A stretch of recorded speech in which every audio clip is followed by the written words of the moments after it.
Welcome to Under My Blanket, a lo-fi creation from under the surface. Every week I will strive to dive deep into my bedsheets, pun always intended, a bizarre and comical 30-minute pondering, heroically and masterfully themed around the blanket, and in them.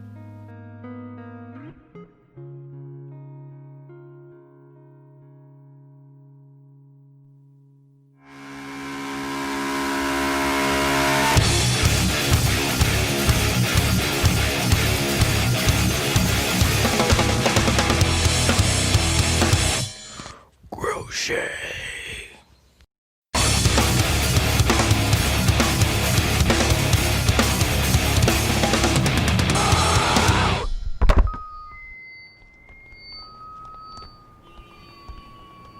Hey there, you're listening to Under My Blanket, pre-recorded from Under My Blanket in East City. I am your host, Miranda. You are listening to me broadcasting through the facilities of Trent Radio, CFFFFM 92.7 in Peterborough. You may have noticed that the intro this week was a little bit different. Ironically, last week, my friend Flavius, who you just heard on the show prior to that, had mentioned how he had never actually heard me sing, despite the fact that I claim that it is one of my favorite things to do, or at least, very least, a hobby that I enjoy thoroughly. Flavius had mentioned, oh hey, we've been friends for like 10 years now, and I've actually never heard you sing. Reason being, mostly due to the fact that I have not been practicing my singing, except for in the car, for the past 10 years. And prior to that, I had been doing choir regularly and had a well-practiced set of lungs. So, to Flavius specifically, yes, that was me during that Slipknot song saying the word crochet. And to the rest of you, that Slipknot that you heard at the beginning of the episode is an example of my sense of humor. That is to say, it is a pun based along the concept of one of the very first things that I learned, and probably you learned if you ever learned crochet, was to create a slipknot on your crochet needle. That is how I chose to start the show, with a little slipknot. The title of the show is Ways to Make New Blankets, exploring the art of crochet. We are talking about that because I've decided that there's nothing better to do during time off for your own sanity but to start a new hobby. Jokes aside, this is my first attempt at doing crochet. I have done knitting before, not well. I did not finish that scarf. It is a beautiful scarf that serves its purpose only as a source of regret that sits in my closet. As this week went on, I recorded myself at times with a mic, as I am currently right now, and times without, trying and attempting, and sometimes just cursing the strength of my hands, or the assumption that I need to use the strength of my hands to crochet. I suppose that's a better way of saying that. Throughout the week, in attempt to crochet. I am here to tell you that I did a really good, hard attempt this week. At times I wish I had a little bit longer to figure it out, but I still persisted, and it turned out just okay. So the very first thing I did when I decided to try out the idea of crocheting was I went to Michael's, and not physically the store, as I'm not sure if they're even open right now, and even if they were, it would not be on my list of things to do at any stretch. But I went onto their website and I found a little bit of introduction on what people purchase for their very first crochet attempts. And so I used that website more of a resource and tool, and then I took that information and as an attempt at being a good consumer, I decided to bring that information to the website needlesinthehay.ca. Of course, that is Needles in the Hay, the store that exists on Water Street in physical location, but it is also the only yarn store that I'm aware of in Peterborough that is locally owned and operated. And so they've got a great website. If you hear this radio show and maybe are inspired to start a new project, even if you've never done crochet before, maybe this specific episode will inspire you to take that up. But they have lots of kits. They've got some books and magazines. But what I wanted to end up doing was I wanted to just find the items and kind of start learning in the way that I know that I'm good at learning. And that's always a great tip for those of you that are trying to learn new things. I think the very first thing that I tried to start doing as an adult was learn how best I learn and how I learn. And for me, learning is just the art of opening as many tabs on your computer as humanly possible. No, I'm kidding. Learning is the art of just trying to find the answer however you can. I used to be very much a book reader as a kid. That should come to no surprise to you if you know my actual job is to be an English teacher and drama teacher and special education teacher. But I don't really do well when it comes to instructions with just writing, but I do prefer there to be some writing. I really am not one of those people that is good with YouTube videos to describe things to me, and I learned that this week the hard way. As I said, do as I say and not as I do. This week I went onto the YouTube and I brought my information from Michael's, and I found some tutorials that told me how to create this granny square thing. And so I knew that I needed a 4.5 millimeter crochet needle, and I knew that I needed some like medium density yarn, of course one that fits the needle, and again, needlesinthehay.ca, they have a really good website, so they'll even have like, this is the needle size you need for this specific kind of yarn. And so I got an organic cotton from Blue Sky Fibers and the color of raspberry, and I got a Brittany crochet hook, which is made out of sustainable birch from the United States, which is really cool. And did not regret the purchase, though you might hear me cursing later on, not cursing literally, of course, but calling out in frustration in a little bit because of the nature of an organic cotton yarn. I only cursed it because it had taught me before in a tutorial that I had looked at.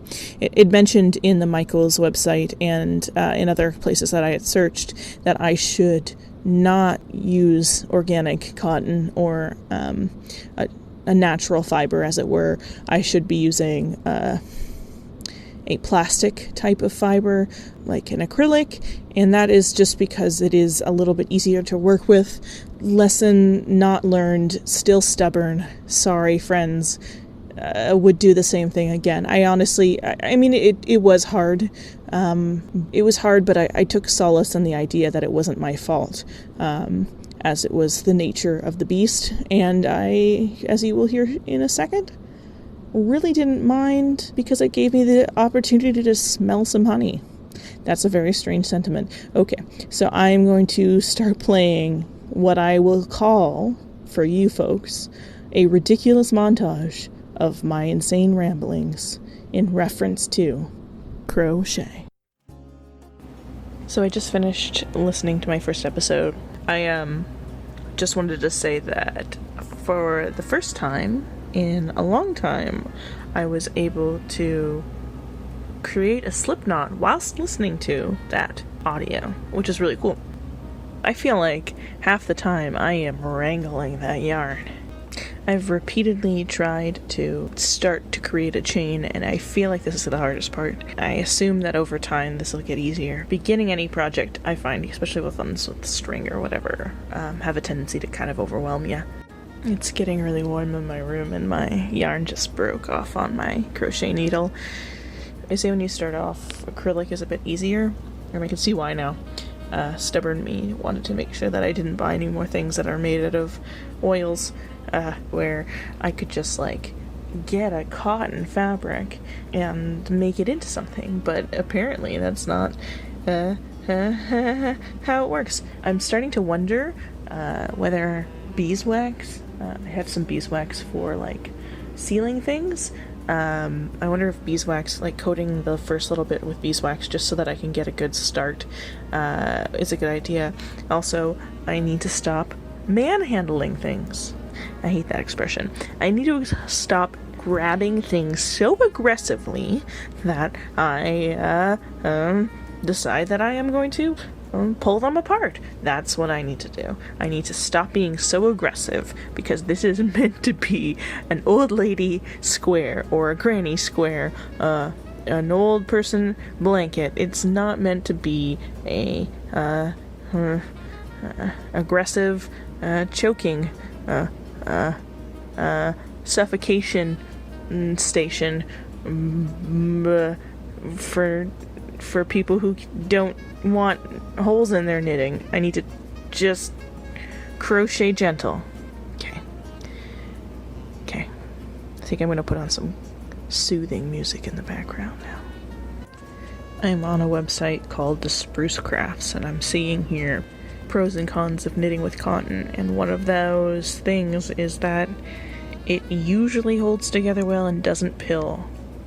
Speaking from somebody who just had some of her work so untimely ripped apart, they lie. That's all I gotta say about that. So I've just put some Cortho Lakes honey beeswax finish for salad bowls and cutting boards. It's mineral oil and beeswax, 100% food grade mineral oil and beeswax. It smells amazing. Oh god.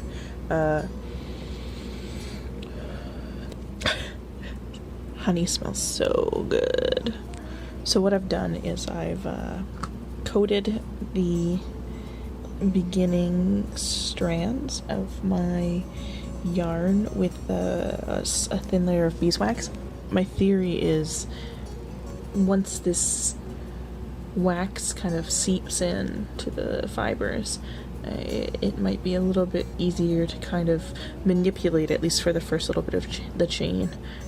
I might not be onto anything. I've googled this to see if like people have thought of this before, and nobody said anything. But this is how my brain works. It's like, if it's not working, maybe there's some like life hack that I can do to fix it, which is part of the reason why I got so good at baking cheesecake. So it's worked for me in the past, I guess is what I'm saying. I've already found 2 different ways to start a slip knot, and I found that one of the ways in particular is easier than the other one for me. And I'm actually getting to the point where I feel like I'm mastering the idea of this slip knot. I just wish that there was somebody here. Hashtag COVID 2020. I just wish that somebody was here to like teach me how tight to actually make this. I'm feeling frustrated. This is getting bad. I've made 1 chain, so as far as I usually get, and I'm slowly just trying to pass the loop over the top, and I hope the best. Last time this happened, it got to a certain point, and then I accidentally grabbed only half of like the yarn itself. So, and moving far along than before, but it doesn't, oh, maybe it does look, I was gonna say it doesn't really look like anything, but it's starting to look kind of like a weird braid, which is kind of what I would characterize a chain to look like, in my experience. Of like 5 to 10 videos I've watched to try to make this work for me. Okay, cool. I actually officially, as of this recording, I've made a chain. It's a loose chain. I was doing my best not to manhandle it. I'm going to take a picture of this just to prove that I have done something. Now I can get back to that video. Oh my god. That video I started not that long ago, but it feels like hours ago because it was before I listened to my first episode. Okay, I can get back to that video because I think I've gotten to the point where she was talking about, though I don't know how to count chains. Wish me luck. So, in the past 4 days, I have not been crocheting, admittedly. As a lot of stuff has been kind of going on in the general world, as I'm sure a lot of you are aware.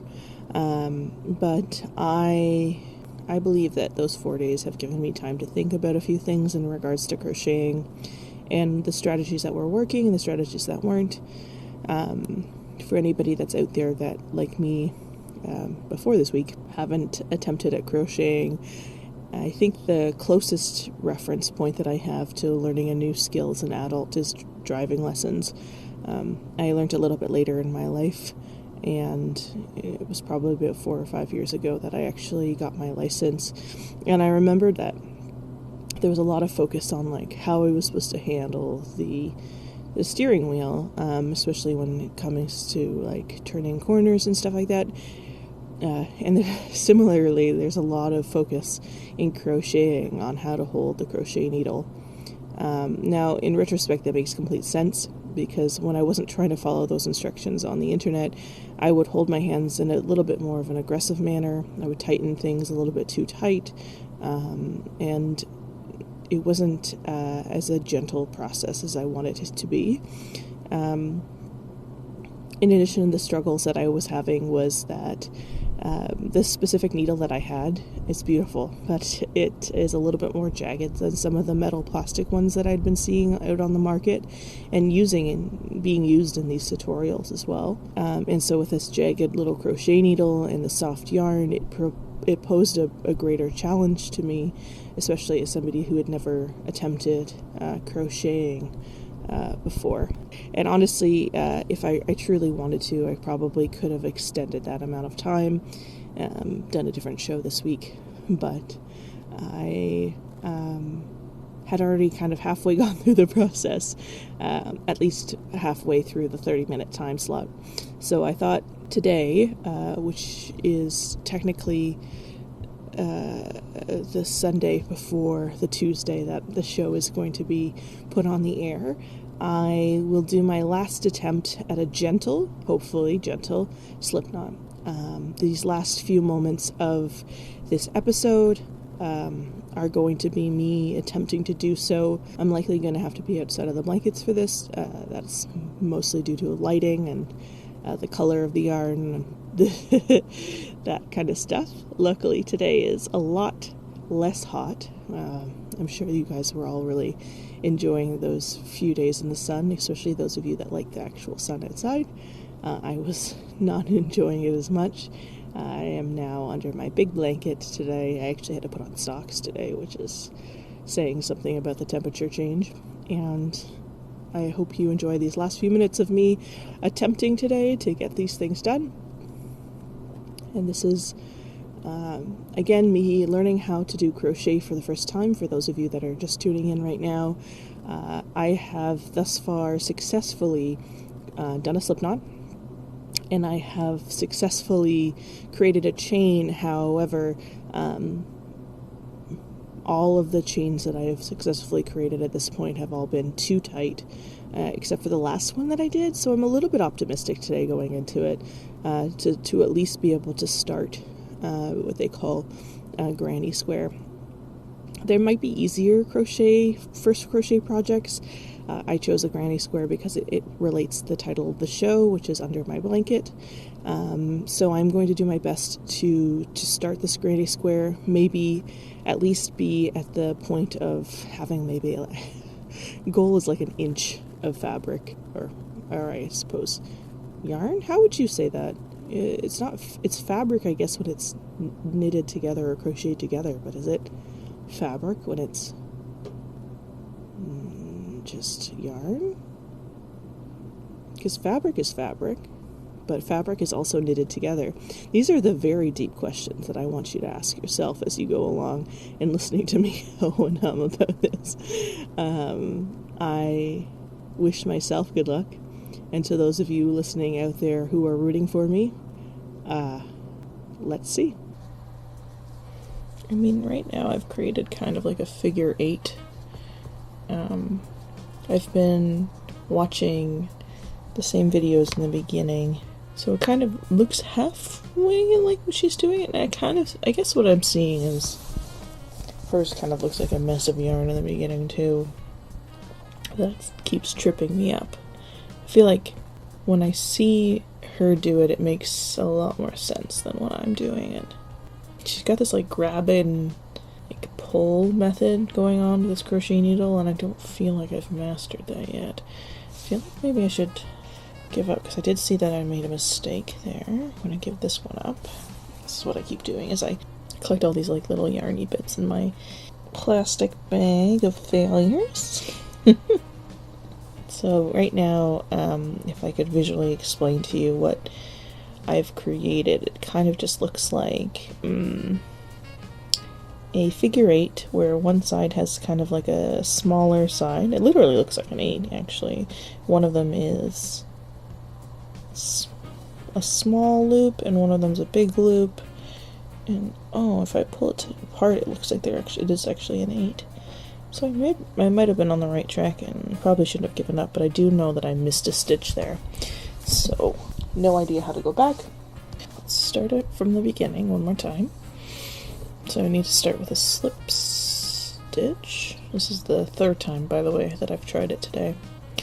So the technique that I found that's the most easiest for me is when I kind of take 2 fingers and make a little cross over the top of them. This is not going to make sense to you, admittedly, unless you actually visually look these things up either. But if you're a crocheter, you will completely understand what I'm talking about if you've done this YouTube jungle like I just have been doing for the past week. So across the top of my knuckles, and I make it into kind of an X, and then once I've made it into an X, I am free to kind of swoop my crochet needle in and grab. Okay, so I've got a loop. I've got it on my yarny crochet needle. That's it. That's the words. And I gotta do 4 to start. So I do 4, and I'm going to try to go into the first of the 4, and then yarn over, as she calls it, and pull through, and yarn over, and oh man, this ain't going well. Oh, maybe it is. I see a hole now. Okay, so let's just assume that I did that right. And now I'm going to go back, and I know I need to make another 5 chains. 5, okay. So, which does not bode well for first timers, I can tell you that from personal experience. And I've created a chain of 5. So now that I've created that that's a beautiful looking chain. I'm getting better at making these chains. I'm starting to see a similarity. I've got this kind of looks like 2 like crappy buns on top of a circular head, which is interesting. So that's cool. I mean, hers looks a lot nicer for sure. So now that I've got my clomp, she says that I need to push through that clomp. So I'm gonna yarn over and then push through the center. The center of a very tightly wound up, like my spirit right now. Oh, I see a hole. Pull through, yarn over once, yarn over twice, 2, yarn over okay, there's a skill here. So now I'm going to yarn over Ooh, this is getting messy. I mean, I've definitely made something, but it's definitely not the same as what she has. I think I'm getting to the point where I am, just generally speaking, done for this week. In reference to trying to make this crochet granny square, definitely wasn't successful, but considering how immediately after I am not like cursing or frustrated or like stubbornly pushing forward, maybe this is a good step for me to stop at for now. And I'm gonna throw it back to me under the blanket. Since I only have a few minutes left here on the show, I thought I would take the time to summarize my overall opinions on crocheting.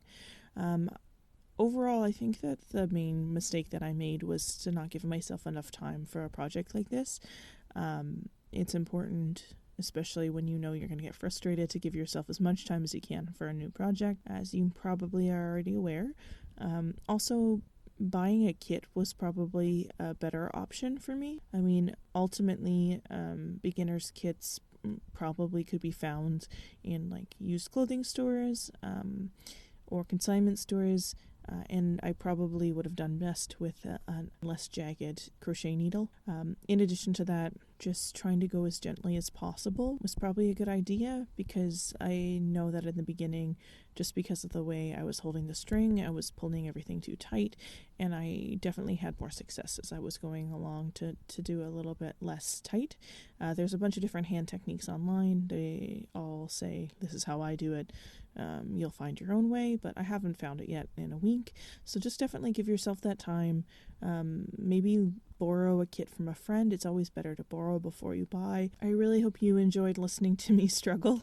That's a strange sentiment too. I definitely had a lot of fun producing this show this week. I'm hoping to do a variety of different things, and this is just the first of many, and I'm hoping to do one of those actually outside as well. This has been Under My Blanket, a show produced mostly under my blanket in Peterborough, Ontario, and sometimes out of my blanket when I needed to breathe. Take care of each other. Love each other. I love you. Have a great afternoon and a great evening as well.